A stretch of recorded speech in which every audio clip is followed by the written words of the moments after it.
कांवड़ यात्रा को लेकर नए नियम हुए जारी। कांवड़ यात्री इन नियमों से बनाए दूरी। आप देख रहे हैं वीएन टाइम्स, मैं हूं विजय शंकर पांडे। कांवड़ यात्रा को लेकर नए नियम हुए लागू। कांवड़ यात्री इन चीज़ों से बनाए दूरी।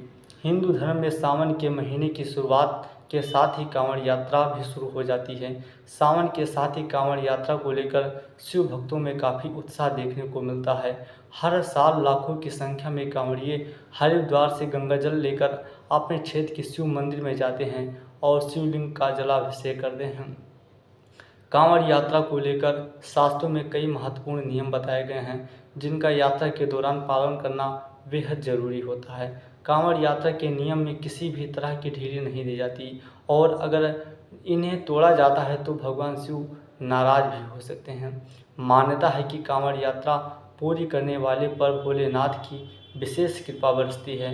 हजारों लाखों कांवड़ लेकर भगवान शिव को जल चढ़ाने के लिए पैदल कांवड़ यात्रा पर निकलते हैं। इस साल कांवड़ यात्रा 22 जुलाई 2024 से शुरू होगी और 2 अगस्त 2024 तक सावन शिवरात्रि पर समाप्त होगी। कांवड़ यात्रा एक ऐसा तीर्थ यात्रा मानी जाती है जिनका लोग पूरे साल इंतजार करते हैं।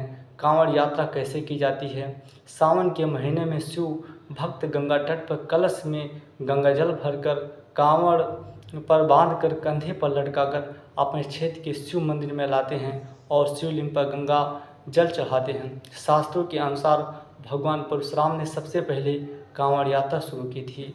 परशुराम गढ़मुक्तेश्वर धाम से गंगाजल लेकर आए थे और यूपी के बागपत के पास स्थित पुरा महादेव का गंगाजल से अभिषेक किया था।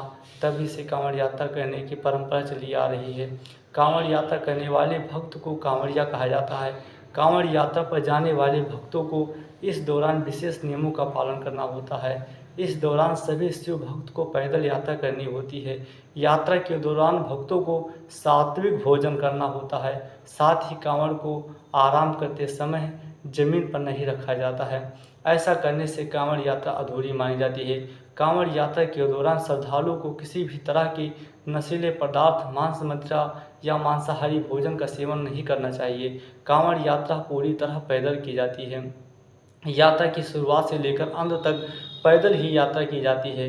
यात्रा में किसी वाहन का उपयोग नहीं किया जाता।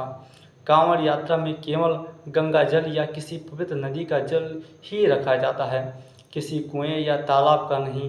कांवड़ को हमेशा स्नान करने के बाद ही छूना चाहिए और इस बात का ध्यान रखना चाहिए कि यात्रा के दौरान कांवड़ या आपकी त्वचा का उससे स्पर्श न हो। कांवड़ियों को हमेशा समूह के साथ रहना चाहिए।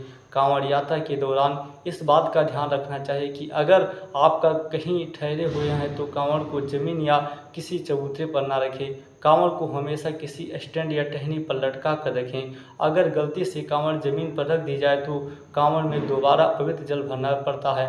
कांवड़ यात्रा के समय रास्ते भर बम बम भोले जय जय